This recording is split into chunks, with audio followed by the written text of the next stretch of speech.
Whose idea was it to put together the Singles Breaking Up comp, and how was the process of mixing songs from different recording sessions, making it sound like a consistent album? Well, at the time it was really simple. We wanted to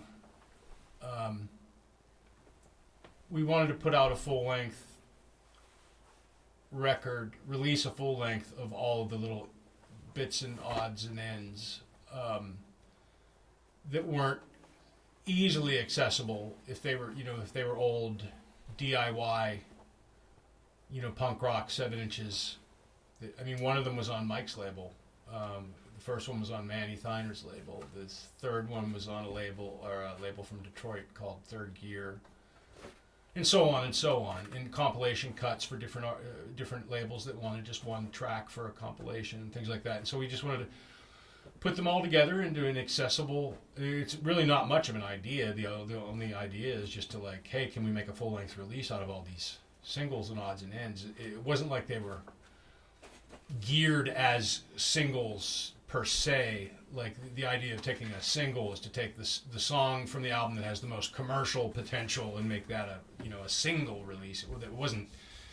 It was just we're just kind of having a goof on the whole motif. And then the Buzzcocks have their famous singles compilation called Singles Going Steady, and then I think Halo of Flies had Singles Breaking Up, or was that ours? That's yours. That's ours, yeah. Singles Going Nowhere was Halo of Flies.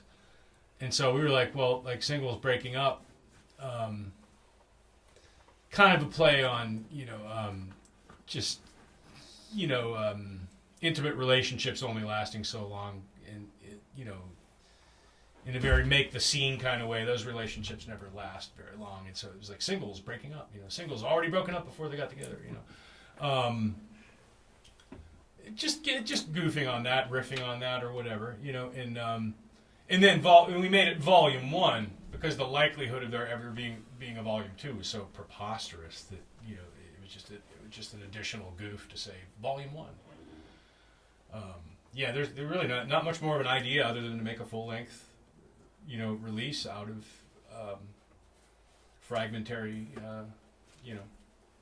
difficult to access releases, Yeah. This one is from a fan. Ah. I remember seeing you guys play at Kilby Court, Salt Lake City. Must have been around 2002 to 2003. A drummer myself, I was amazed that you toured with this huge unfolding wooden board with hinges. Areas in the wood were cut for Damon's drum hardware to sit perfectly in. Was this idea scrapped? I thought it was brilliant. Perfect template. Kick drum doesn't move around. I used to nail the kit down, and that caused all kinds of problems. Sometimes you would play a club that wasn't a complete shithole, and they didn't like that very much at all when the nails and the hammer came out, because their club wasn't a shithole, and it wasn't like CBGB's that had 1 million people puke and, defecate and put nails in that stage, so it wasn't that big of a deal to do that to a club like that, to plunk some nails down to keep the kit from moving.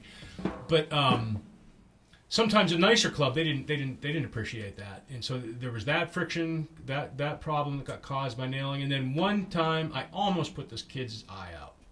He was standing in the front row, and I went to bang a nail, and it hit something really hard just underneath the wood that I didn't know was there, and the nail went flying at a lot more than seagoing vessels travel by the measurement of knots. It was going pretty fast when it went flying out of the stage that I was trying to bang it into. And the kid said, that nail came this close to my eye. I'm like, oh my gosh. And so from that moment on, I was like, I've got to find a different solution for this. And I was talking to a sound technician at a club in Houston, Texas. I believe the venue was called Fitzgerald's. Easy enough to remember that because that's my actual surname. And he was telling me about, it was either him or his buddy was an Alice Cooper roadie, and he said Alice Cooper's drummer had that kind of template kind of thing that you could just fold up and pack out and plop out, and it had the perfect, what jigsaw, what do you call it, jigsaws, or die cuts, just around every last perfect little place for every piece of hardware to go. and to keep, so it was all in that template and wouldn't slide anywhere. Only his was snazzy and made of plexiglass. So I never got that badassed or just smooth machine like or whatever you would say, or like I didn't have that kind of production value. I wasn't that didn't have that degree of showmanship in my template. But yes, it was wooden.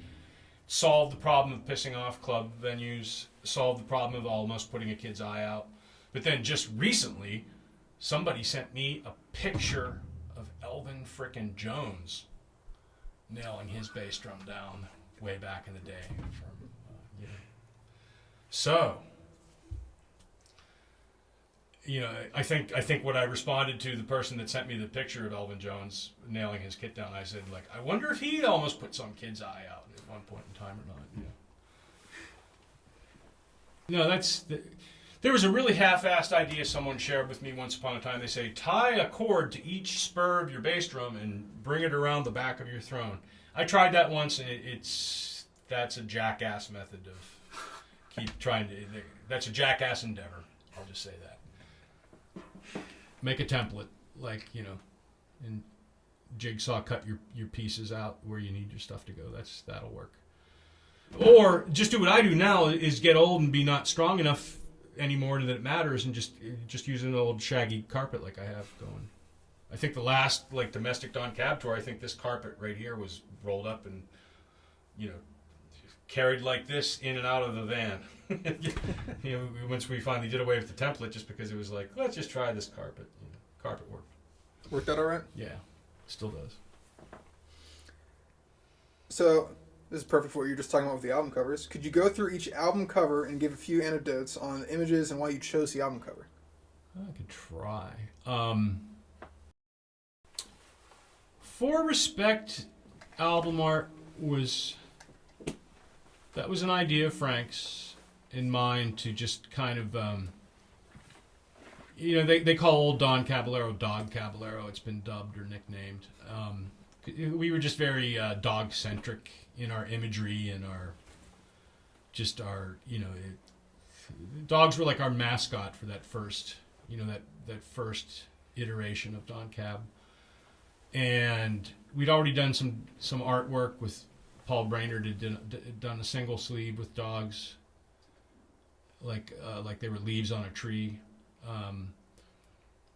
And then so we were just running, we were riffing and running with the whole dog thing, and Frank saw his neighbor had these amazing Great Danes down the street, and so we did a whole photo shoot, and just what came out of it just came out of it, and that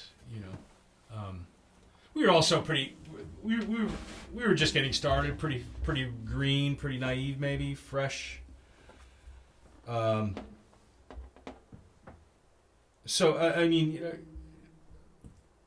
I think once Andy's work came in for like Don Cab 2 and records ongoing, we probably hit like a maturity stride that wasn't there at first for DOG Caballero. And then Andy did the amazing photos for Don Cab 2. That was a smelt plant that was down the hill from where I grew up. And Andy wasn't from Pittsburgh, but he certainly was attracted to it. He thought it was neat. It looked cool at night. It looked cool in the daytime. It looked cool across the river. It looked cool up on the hill. And so he just got photos of it from every different direction, and we had just fun picking the best ones. And then even people at Touch and Go Records said this is the best album cover Touch and Go's ever done at the time, I think. I think their manager Ed said that. But and then the next one would be What Burns. That's Andy's work again. Just stellar. There's more Andy's brilliance than ours at that point. We were just, we were just commissioning his amazingness, to have good album covers at that point. And then the singles breaking up was James Crump, and the idea was Ian's to take the singles and literally have them breaking up as traffic drove across them. Very Ian idea. And it worked out. It was cool. It was neat.